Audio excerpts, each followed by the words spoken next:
ಸಸಿಕಾಂತ್ ಸೆಂಥಿಲ್ ಮಂಗಳೂರಿಗೆ ಬರ್ತಿದ್ದಾರೆ. ಈ ಸುದ್ದಿ ಸಿಗ್ತಾನೆ ಮಂಗಳೂರು, ಇಡೀ ದಕ್ಷಿಣ ಕನ್ನಡ ಜಿಲ್ಲೆ ಹಾಗೂ ಪಕ್ಕದ ಉಡುಪಿಯಲ್ಲೂ ಒಂದು ಸಂಚಲನ. ಮಂಗಳೂರಿಗೆ ಸಂಸದರು, ಸಚಿವರು, ಮುಖ್ಯಮಂತ್ರಿಗಳು ಹೀಗೆ ರಾಜಕಾರಣಿಗಳು ಬರ್ತಾನೆ ಇರ್ತಾರೆ. ಆದ್ರೆ ಪಕ್ಕದ ರಾಜ್ಯ ತಮಿಳುನಾಡಿನ ಕಾಂಗ್ರೆಸ್ ಸಂಸದರೊಬ್ಬರು ಮಂಗಳೂರಿಗೆ ಬರೋದು ಮಂಗಳೂರಿನ ಹಾಗೂ ದಕ್ಷಿಣ ಕನ್ನಡ ಜಿಲ್ಲೆಯ ಪಾಲಿಗೆ ಮಹತ್ವದ ವಿದ್ಯಮಾನ ಆಗೋದು ಯಾಕೆ? ಸೆಂಥಿಲ್ ಅವರ ಆಗಮನ ಇಲ್ಲಿ ಇಷ್ಟೊಂದು ಚರ್ಚೆ ವಿಚಾರವಾಗಿದ್ಯಾಕೆ? ಸೆಂಥಿಲ್ ಅವರಿಗೆ ದಕ್ಷಿಣ ಕನ್ನಡ ಜಿಲ್ಲೆ ಜೊತೆ ಇರುವ ನಂಟೆಂಥದ್ದು? ಈಗ ಎಲ್ಲರಿಗೂ ತಿಳಿದಿರೋ ಹಾಗೆ ಸಸಿಕಾಂತ್ ಸೆಂಥಿಲ್ ಕಾಂಗ್ರೆಸ್ನ ಮತ್ತೊಬ್ಬ ರಾಜಕಾರಣಿ ಅಲ್ಲ, ಇನ್ನೊಬ್ಬ ಕಾಂಗ್ರೆಸ್ ಸಂಸದರೂ ಅಲ್ಲ. ಅವರು IAS ಅಧಿಕಾರಿಯಾಗಿದ್ದವರು. ಎಂಜಿನಿಯರಿಂಗ್ ಪದವೀಧರರಾದ ಸೆಂಥಿಲ್ ಪ್ರತಿಷ್ಠಿತ UPSC ಪರೀಕ್ಷೆಯಲ್ಲಿ ದೇಶಕ್ಕೆ 9ನೇ ರ್ಯಾಂಕ್ ಪಡೆದವರು. 2009ರಲ್ಲಿ IASಗೆ ಆಯ್ಕೆಯಾದ ಅವರು 10 ವರ್ಷಗಳ ತನ್ನ ಸೇವಾವಧಿಯಲ್ಲಿ ಅತ್ಯಂತ ದಕ್ಷ, ಪ್ರಾಮಾಣಿಕ IAS ಅಧಿಕಾರಿ ಅಂತ ಖ್ಯಾತಿ ಪಡೆದಿದ್ರು. ಕರ್ನಾಟಕ ಕೇಡರ್ ಅಧಿಕಾರಿಯಾಗಿ ಬಳ್ಳಾರಿ, ಶಿವಮೊಗ್ಗ, ಚಿತ್ರದುರ್ಗ ಹಾಗೂ ರಾಯಚೂರುಗಳಲ್ಲಿ ಅಸಿಸ್ಟೆಂಟ್ ಕಮಿಷನರ್, ಜಿಲ್ಲಾ ಪಂಚಾಯತ್ CEO ಹಾಗೂ ಜಿಲ್ಲಾಧಿಕಾರಿಯಾಗಿ ಕೆಲಸ ಮಾಡಿ ಅಪಾರ ಜನಮನ್ನಣೆ ಗಳಿಸಿದ್ರು. 2017ರ ಅಕ್ಟೋಬರ್ನಲ್ಲಿ ದಕ್ಷಿಣ ಕನ್ನಡ ಜಿಲ್ಲಾಧಿಕಾರಿಯಾಗಿ ಬಂದವರು ಇದೇ ಸಸಿಕಾಂತ್ ಸೆಂಥಿಲ್. ಜಿಲ್ಲೆಯಲ್ಲಿ ಸುಮಾರು 2 ವರ್ಷಗಳ ಕಾಲ ತಮ್ಮ ಸೇವಾವಧಿಯಲ್ಲಿ ಸೆಂಥಿಲ್ ಜನಪರ, ದಕ್ಷ, ಸರಳ ಹಾಗೂ ನೇರ ನಡೆ ನುಡಿಯ ಜಿಲ್ಲಾಧಿಕಾರಿಯಾಗಿ ಜನಪ್ರಿಯತೆ ಗಳಿಸಿದ್ರು.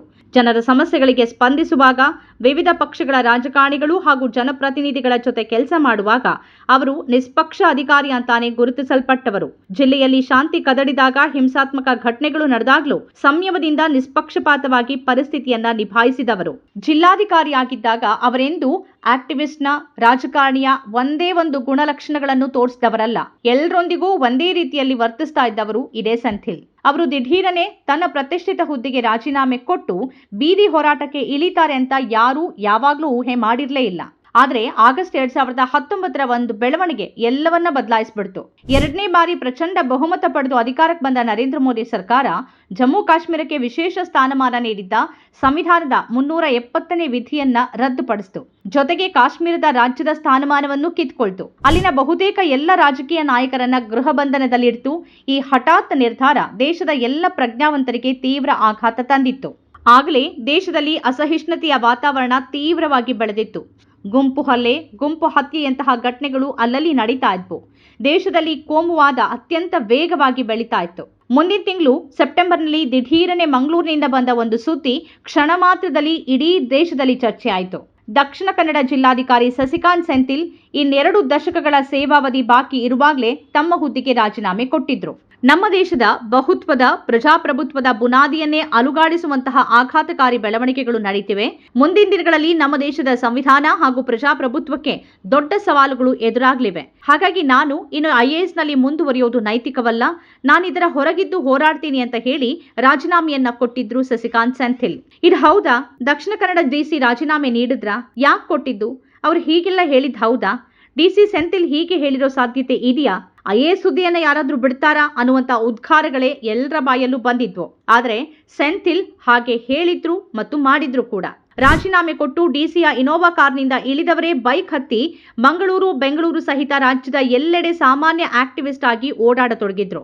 ಖಾಸಗಿ ಕಂಪನಿಯಲ್ಲಿ ಉದ್ಯೋಗಿಯಾಗಿದ್ದ ಪತ್ನಿ ಸುಜಾತ ಸೆಂಥಿಲ್ ಅವರ ಈ ಭಾರಿ ದೊಡ್ಡ ನಿರ್ಧಾರಕ್ಕೆ ತುಂಬು ಬೆಂಬಲ ನೀಡಿ ಅವರ ಬೆನ್ನಿಗೆ ನಿಂತರು. ಸೆಂಥಿಲ್ ರಾಜೀನಾಮೆ ದಿಢೀರ್ ನಿರ್ಧಾರ ಅಲ್ಲ, ಸಾಕಷ್ಟು ಯೋಚನೆ ಮಾಡಿನೇ ಈ ನಿರ್ಧಾರ ತೆಗೆದುಕೊಂಡಿದ್ದಾರೆ ಅವರು ಅಂತ ಸುಜಾತ ಹೇಳಿದ್ರು. ಅಲ್ಲಿಂದ ಸೆಂಥಿಲ್ BJP ಸಂಘ ಪರಿವಾರದ ವಿಭಜನಕಾರಿ ವಿಚಾರಧಾರೆಯ ವಿರುದ್ಧ ಮಾತನಾಡ್ತಾ, ಸಂವಿಧಾನದ ಆಶಯಗಳನ್ನ ಪ್ರಚಾರ ಮಾಡ್ತಾ, ಜನರನ್ನ ಸಂಘಟಿಸ್ತಾ ಕರ್ನಾಟಕ ಮಾತ್ರವಲ್ಲ ದೇಶಾದ್ಯಂತ ಓಡಾಡಿದ್ರು. ಕೊನೆಗೆ ಕೋಮುವಾದದ ವಿರುದ್ಧ ಪ್ರಬಲ ಹೋರಾಟ ನಡೆಸುತ್ತಿರುವ ರಾಹುಲ್ ಗಾಂಧಿಯ ಕೈ ಬಲಪಡಿಸಬೇಕು ಅಂತ ಹೇಳಿ ಕಾಂಗ್ರೆಸ್ ಸೇರಿದ್ರು. ಅವರ ಕಾಂಗ್ರೆಸ್ ಸೇರ್ಪಡೆ ಬಗ್ಗೆ ಅವರ ಜೊತೆ ನಿಂತಿದ್ದ ಜಾತ್ಯತೀತ ಸಾಮಾಜಿಕ ಕಾರ್ಯಕರ್ತರಲ್ಲೇ ಭಿನ್ನಾಭಿಪ್ರಾಯ ಇತ್ತು.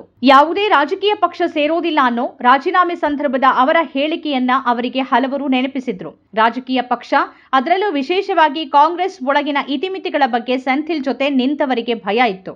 ಆದ್ರೆ ಕೋಮುವಾದದ ವಿರುದ್ಧದ ಹೋರಾಟಕ್ಕೆ ಈಗ ಇದಕ್ಕಿಂತ ಉತ್ತಮ ವೇದಿಕೆ ಇನ್ನೊಂದಿಲ್ಲ ಅಂತ ಹೇಳಿದ್ರು ಸೆಂಥಿಲ್. ರಾಹುಲ್ ಗಾಂಧಿಯ ಭಾರತ್ ಜೋಡೋ ಯಾತ್ರಾ ಕರ್ನಾಟಕ ವಿಧಾನಸಭೆ ಚುನಾವಣೆಯಲ್ಲಿ ಮಹತ್ವದ ಪಾತ್ರ ವಹಿಸಿದ್ರು. ಲೋಕಸಭೆ ಚುನಾವಣೆಗೂ ಕಾಂಗ್ರೆಸ್ನ ರಾಷ್ಟ್ರೀಯ ವಾರ್ ರೂಮ್ ಮುಖ್ಯಸ್ಥರಾಗಿ ದಿಲ್ಲಿಯಲ್ಲಿ ಬ್ಯುಸಿಯಾಗಿದ್ರು. ಚುನಾವಣೆ ಘೋಷಣೆಯಾಗಿ ತಮಿಳುನಾಡಿನಲ್ಲಿ ಮೊದಲ ಹಂತದಲ್ಲೇ ಮತದಾನ ಅಂತ ದಿನಾಂಕ ಪ್ರಕಟ ಆಯಿತು. ಇನ್ನೇನು ಮತದಾನಕ್ಕೆ 20 ದಿನಗಳಿರುವಾಗ ಕಾಂಗ್ರೆಸ್ ಹೈಕಮಾಂಡ್ ತಮಿಳುನಾಡಿನ ತಿರುವಳ್ಳೂರು ಮೀಸಲು ಕ್ಷೇತ್ರಕ್ಕೆ ಸಸಿಕಾಂತ್ ಸೆಂಥಿಲ್ ಅವರೇ ಅಭ್ಯರ್ಥಿ ಅಂತ ಘೋಷಿಸಿಬಿಡ್ತು.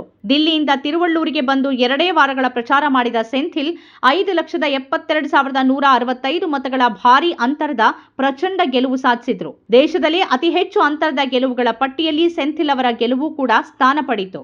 ಸೆಂಥಿಲ್ ಗೆದ್ದಿದ್ದು ತಮಿಳುನಾಡಿನಲ್ಲಾದ್ರೂ ದಕ್ಷಿಣ ಕನ್ನಡ, ಉಡುಪಿ ಜಿಲ್ಲೆ ಹಾಗೂ ರಾಜ್ಯಾದ್ಯಂತ ಅವರ ಅಭಿಮಾನಿಗಳು ಆಗ ಸಂಭ್ರಮ ಆಚರಿಸಿದ್ರು. ಕಾರ್ಯಾಂಗದ ಪ್ರತಿಷ್ಠಿತ ಹುದ್ದೆ, ಸ್ಥಾನಮಾನ, ಸವಲತ್ತು ಎಲ್ಲವನ್ನ ಬದಿಗೆ ತಳ್ಳಿ ಬೀದಿಗಿಳಿದು ಹೋರಾಡಿದ್ದ ಸೆಂಥಿಲ್ ಜನರ ಆಶೀರ್ವಾದ ಪಡೆದು ಸಂಸತ್ತಿಗೆ ಹೋದ್ರು. ಸಂಸತ್ ಸದಸ್ಯರಾಗಿ ಸಂವಿಧಾನ ಕೈಯಲ್ಲಿ ಹಿಡಿದು ತಮಿಳಿನಲ್ಲಿ ಪ್ರಮಾಣ ವಚನ ಸ್ವೀಕರಿಸಿದ ಬಳಿಕ ಅಲ್ಪಸಂಖ್ಯಾತರ, ದಲಿತರ ಮತ್ತು ಆದಿವಾಸಿಗಳ ಮೇಲಿನ ನಾಚಿಕೆಗೇಡು ದೌರ್ಜನ್ಯವನ್ನ ನಿಲ್ಲಿಸಿ ಜೈ ಭೀಮ್, ಜೈ ಸಂವಿಧಾನ ಅಂತ ಸ್ಪೀಕರ್ ಪಕ್ಕದ ವೇದಿಕೆಯಿಂದಲೇ ಹೇಳಿದ್ರು. Stop these shameful atrocities against minorities, Dalits and Adivasis.